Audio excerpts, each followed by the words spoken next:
நம்ம நட்டாஸோட charcoal briquettes எப்படி பண்றதுன்னு நிறைய பேர் கேட்டிருந்தீங்க.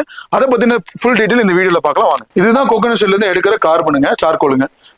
இது பாத்தீங்கன்னா மரவள்ளி கிழங்குல இருக்க ஸ்டார்ச் பவுடருங்க. இந்த ரெண்டையும் ஒன்னா போட்டு இந்த மிக்சர்ல மிக்ஸ் பண்ணி இதை வந்து மிஷினர்ல போட்டு நம்ம பிரிக்கெட்டா கன்வெர்ட் பண்ணிட்டு இருக்கோங்க. இதுதான் மிக்சிங் அப்புறம் நம்ம ப்ரொடியூஸ் பண்ண பிரிக்கெட்ஸுங்க. இந்த பிரிக்கெட்ஸை நம்ம 2 நாள் வெளியே காய வச்சு அதுக்கப்புறம் நம்ம ஓவன்ல போட்டு ஹீட் பண்ணி காய வைக்கிறோங்க. ஸோ நம்ம மிஷின்ல ப்ரொடக்ஷன் பண்ணதுக்கு அப்புறமா சோலார் ட்ரைங்காக பிரிக்கெட்டை வெளியே வச்சிருக்காங்க. இந்த மாதிரி வெளியே காய வைக்கும் போது பிரிக்கெட்ஸ் வந்துட்டு நல்லா இறுகி ரொம்ப ஸ்ட்ரென்த் கிடைக்குங்க. நம்ம 2 நாள் சோலார் ட்ரைங்க்கு அப்புறம் இதுதான் நம்ம அவன்ல வச்சு காய வைக்கிறீங்க.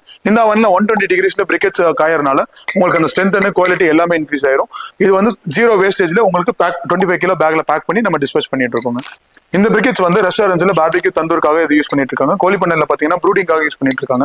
இன்னைக்கு இருக்க நிலைமைக்கு வந்து உச்சார்கோலோட பிரைஸ் வந்து ஹை காஸ்ட் போயிட்டு இருக்கனாலையும் பயங்கர வேஸ்டேஜ் வரனால நிறைய செயின் குரூப் ஆஃப் ரெஸ்டாரண்ட்ஸ் வந்து இந்த பிரிக்கெட்ஸ் கன்வர்ஷனுக்காக மாறிட்டு இருக்காங்க.